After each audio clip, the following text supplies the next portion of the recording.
Hello everyone, इस video में मैं मोस्ट इंपॉर्टेंट चैप्टर एनालिसिस करने वाला हूँ जेईई मेंस 2020 का।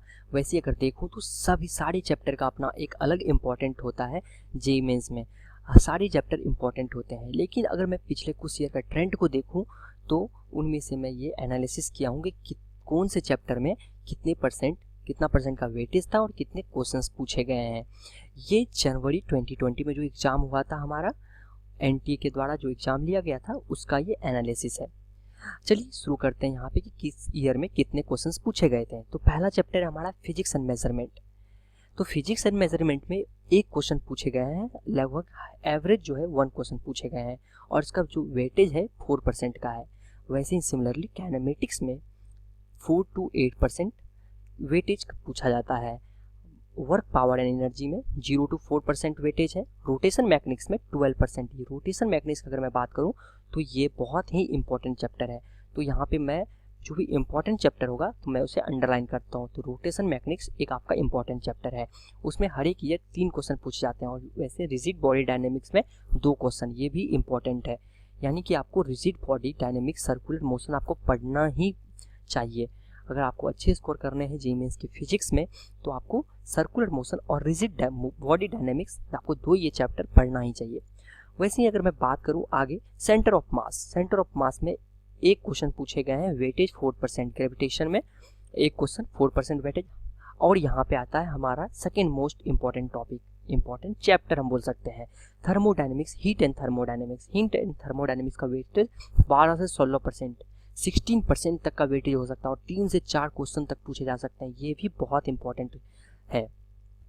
आगे तो केटीजी यानी कि काइनेटिक थ्योरी ऑफ गैस, उससे हर एक एग्जाम में एक क्वेश्चन पूछे जाते हैं, 4% तक का वेटेज हो सकता है। Similarly properties of solid and liquid 2 question तक पूछे जाते हैं।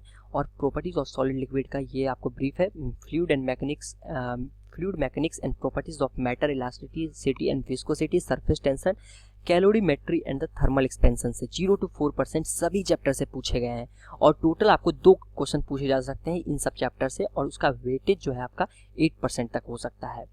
अगर इसके आगे बात करूं तो तीसरा हमारा मोस्ट इंपॉर्टेंट जो कि आपको पढ़ना ही चाहिए, इलेक्ट्रोस्टैटिक्स से हर पेपर में आपको 2 से 3 क्वेश्चन पूछे गए हैं, लगभग 8 से 12%, 8 to 12% इसका वेटेज है।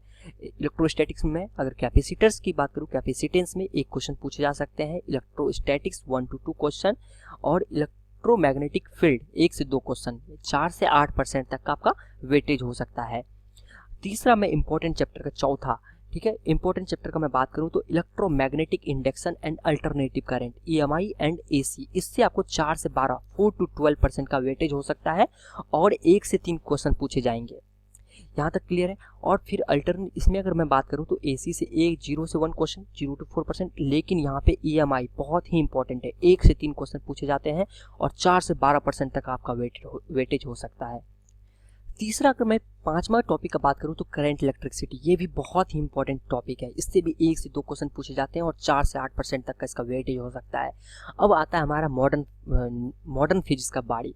मॉडर्न फिजिक्स से सबसे ज़्यादा वेटेज होते हैं, ठीक है। इसमें आता है सबसे पहले तो एटॉमिक एंड न्यूक्लियस से कितना 8% तक का वेटेज होता है। आपको एक्सरे पूछ सकता है, आपको फोटो इलेक्ट्रिक इफेक्ट पूछा जा सकता है। वैसे ही सिमिलरली अगर मैं बात करूँ कि इलेक्ट्रॉनिक्स डिवाइस का, उससे एक क्वेश्चन पूछे जाते हैं हर साल और 4% तक वेटेज हो सकता है। कम्युनिकेशन सिस्टम से एक क्वेश्चन पूछे जाते हैं और 4%, ये एवरी ईयर लगभग एक क्वेश्चन जो है ये जरूर पूछे जाते हैं कम्युनिकेशन सिस्टम और इलेक्ट्रॉनिक्स डिवाइस में।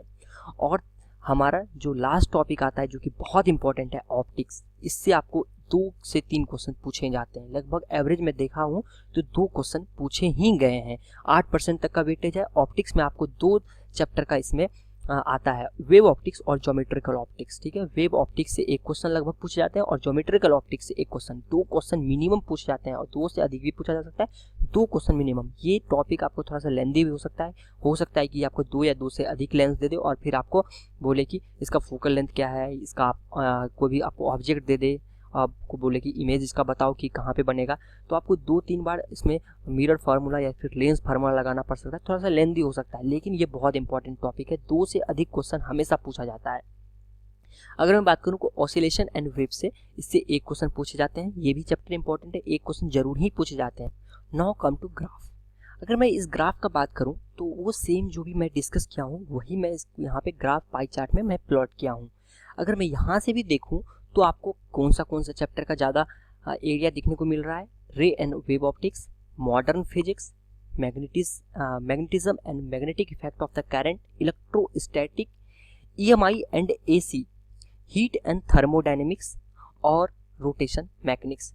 ये जो है 1, 2, 3, 4, 5, 6 एंड 7 चैप्टर, ठीक है। 7 चैप्टर आपका क्या है कि बहुत ही इंपॉर्टेंट चैप्टर है। अच्छा, एक और हम लोग ले लेते हैं करंट एंड इलेक्ट्रिसिटी, इसका भी बहुत पार्ट पूछा गया है, तो 7 एंड 8 टॉपिक। ये 8 चैप्टर जो है बहुत ही ज़्यादा इंपॉर्टेंट, बहुत ही ज़्यादा। अगर मैं बोलूँ तो आपका जो है 75% जो है यहीं से पूछा गया है। 75 to 80% जो आपका यहाँ से पूछा जाएगा। ये इतना इंपॉर्टेंट है, आपको ये 8 चैप्टर जो है पढ़ ही जाना है। अगर आप जेईई मेंस में 80+ स्कोर करना चाहते हैं, 80+ स्कोर, तो आपको ये जो है अच्छे से पढ़ लीजिए। अगर आप अच्छे से ये पढ़ोगे तो आप 80% स्कोर आप इजीली कर सकते हो। वही मैं यहाँ पे जो हूँ अगर समराइज कर दिया हूँ तो मोस्ट इंपॉर्टेंट चैप्टर कौन कौन सा है, मॉडर्न फिजिक्स। अगर मैं पहला नंबर पे रखूँ तो मॉडर्न फिजिक्स का पार्ट बहुत बड़ा होता है, बहुत इजी टू स्कोर होता है। Heat and thermodynamics, electrostatics, 4th number पे EMI and AC, 5th number पे ऑप्टिक्स, 6th नंबर पे करंट इलेक्ट्रिसिटी, बहुत ही ईजी होता है। आपको रेजिस्टेंस पैरेलल में सीरीज में दे दिया जाएगा और आपको बोलेगा कि रेजिस्टेंस इक्विवेलेंट क्या हो सकता है, आपको निकालना है। आपको रेजिस्टेंस रो दे दिया जाएगा, लेंथ दे दीजिएगा, एरिया दे दिया जाएगा। आपको रेजिस्टेंस पूछेगा इसका रेजिस्टेंस क्या हो सकता है, ठीक है। आपको ग्राफ के क्वेश्चंस पूछे जा सकते हैं यहाँ से। आपको गैल्वेनोमीटर पे पूछे जा सकते हैं, वोल्टामीटर पे पूछे जा सकते हैं। वैसे ही रोटेशन मैकेनिक्स भी बहुत इंपॉर्टेंट है, बहुत ज़्यादा इंपॉर्टेंट होता है। और 8वां नंबर एंड लास्ट मैग्नेटिज्म एक बहुत इंपॉर्टेंट है। अगर मैं इस चैप्टर को 2 पार्ट में बांटूँ, एक तो लेंदी कौन सा स्कोर है करना, और एक इजी टू स्कोर कौन सा करना है। सबसे पहले तो मैं बात करता हूँ कि इजी टू स्कोर। अगर मैं बात करूँ इजी टू स्कोर, बहुत इलेक्ट्रोस्टैटिक्स बहुत ही आसान स्कोर करना। आपको यहाँ पे इलेक्ट्रिक फील्ड पूछा, पोटेंशियल पूछा जा सकता है, पोटेंशियल डिफरेंस पूछा जा सकता है, ठीक है। आपको इन्फिनिटी एक वायर दे देगा, बोलेगा इलेक्ट्रिक फील्ड निकालो, इन्फिनिटी सेमी इन्फिनिटी वायर दे दिया जाएगा, आपको बोलेगा इलेक्ट्रिक फील्ड निकालो, रिंग दे दिया जाएगा, सॉलिड स्फीयर दे दिया जाएगा। ऐसे ही इसमें तरह तरह के सवाल, लेकिन बहुत ही ईजी होता है स्कोर करना। सिमिलरली यहाँ पे मैं जैसा कि पहले बताया, इलेक्ट्रिसिटी, करंट इलेक्ट्रिसिटी बहुत ईजी है आपको स्कोर करना, बहुत कम फार्मूलेज होते हैं, ठीक है। इसमें आपको बहुत ईजी है आपको स्कोर करना। EMI एंड AC ये भी बहुत ईजी है। और सेमी कंडक्टर जो कि बहुत ही इंपॉर्टेंट है, अगर मेंस के लिहाज से, IIT एडवांस के लिहाज से ज़्यादा इंपॉर्टेंट नहीं रखता है सेमी कंडक्टर, लेकिन मेंस में आपको यहाँ से 1 या 2 क्वेश्चन पूछे ही जाते हैं, बहुत ही ज़्यादा इंपॉर्टेंट है, ठीक है। और 5वां मॉडर्न फिजिक्स भी बहुत ही इजी स्कोर करने का। और मोस्टली पार्ट जो है आपका most of the part modern physics से पूछा जाता है। ये बहुत ही, ये 5.5 चैप्टर इजी टू स्कोर है। अगर मैं बात करूं कि लेंदी कौन सा है, ये तो इजी है, लेकिन लेंदी कौन सा है, क्वेश्चन क्या होगा कि इजी होगा, आप सोचोगे आप कर सकते हो, लेकिन थोड़ा सा लेंदी हो सकता है। यहाँ पे मैं अब हर एक टॉपिक, मैं ऐसा नहीं बोल रहा हूँ कि हर एक टॉपिक आपका लेंदी आ जाएगा, हो सकता है कि वो इजी भी हो, लेकिन मोस्टली पार्ट यहाँ से मैं ऑब्जर्व किया कि लेंदी आ सकते हैं। मैकेनिक्स पार्ट क्या हो सकता है, आपको बहुत ही ज़्यादा लेंदी हो सकता है, ठीक है। आप ये थोड़ा ध्यान रख के अटेम्प्ट कीजिए, या फिर आप लास्ट में अटेम्प्ट कीजिए मैकेनिक्स पार्ट को। दूसरा है मैग्नेटिज्म, तीसरा है ऑप्टिक्स भी। ये तीनों पार्ट क्या है, ये तीनों चैप्टर बहुत ही थोड़ी सी लेंदी होते हैं, ठीक है। अब मैं यहाँ पे बात करूँ कि डिफिकल्टी लेवल, मैं क्या किया हूँ, 3 डिफिकल्टी लेवल में बांटा हूँ, इजी, मीडियम, हार्ड, ठीक है। तो यहाँ पे मैं ऑब्जर्व किया कि 47% जो है क्वेश्चन इजी पूछे जाते हैं, और 40% क्वेश्चन मीडियम, मतलब कि एवरेज लेवल के पूछे जाते हैं। ये आप कर सकते हो, यहाँ तक आप कोई क्वेश्चन कर सकते हो। मतलब अगर आप थोड़ा सा अच्छे से फिजिक्स पढ़ते हो तो 87 to 90% क्वेश्चन जो है आप इजीली अटेम्प्ट कर सकते हो। और मतलब अगर 1 से 100 मार्क्स का अगर क्वेश्चन पूछा हुआ है 100 मार्क्स का, तो आप 90 मार्क्स जो है आप इजीली स्कोर कर सकते हो, ठीक है। 90 मार्क्स इजीली स्कोर कर सकते हो।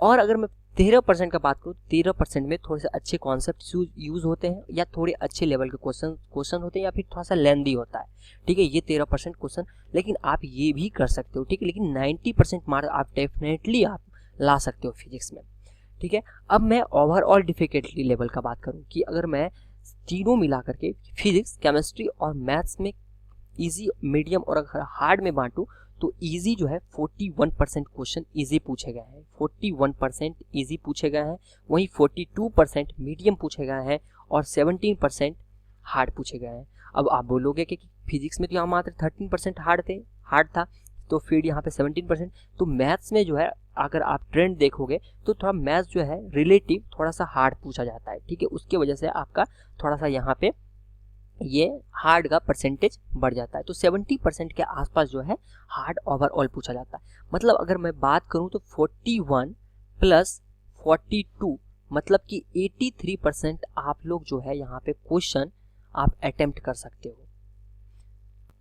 अगर मैं बात करूं कि 250, अगर मैं मार्क्स बात करूं 300 में 250 जो है आप लोग स्कोर कर सकते हो अगर सिर्फ इजी और मीडियम अटेम्प्ट करो, ठीक है। इजी और मीडियम अगर अटेम्प्ट करोगे तो 250 मार्क्स आप अटेम्प्ट और ला सकते हो, ठीक है, अटेम्प्ट कर सकते हो या फिर ला सकते हो। मान लो कि चलो कुछ क्वेश्चंस गलत भी हो गए तो भी आप 230, 220, 230 के आसपास जो है मार्क्स इजीली ला सकते हो इसमें। तो ये था एनालिसिस, कितने परसेंट क्वेश्चन पूछ सकते हैं, कौन कौन से इंपॉर्टेंट चैप्टर होते हैं। तो इंपॉर्टेंट चैप्टर मैं आपको बता दिया कि इंपॉर्टेंट चैप्टर यहाँ पे टॉप 8 इंपॉर्टेंट चैप्टर, पहला मॉडर्न फिजिक्स, दूसरा हीट एंड थर्मोडायनेमिक्स, तीसरा इलेक्ट्रोस्टैटिक्स, चौथा EMI एंड AC, पांचवा ऑप्टिक्स, छठा करंट एंड इलेक्ट्रिसिटी, सातवां रोटेशन मैकेनिक्स एंड आठवां मैग्नेटिज्म। ये आपको पढ़ना ही पढ़ना है, ये जो है बहुत ही इम्पॉर्टेंट चैप्टर है, ये आपको पढ़ना ही चाहिए, ये 8 चैप्टर, ठीक है, बहुत ही इम्पॉर्टेंट है। Thank you. अगर आपको ये वीडियो पसंद आया तो आप प्लीज़ लाइक कीजिए वीडियो को और चैनल को सब्सक्राइब कीजिए।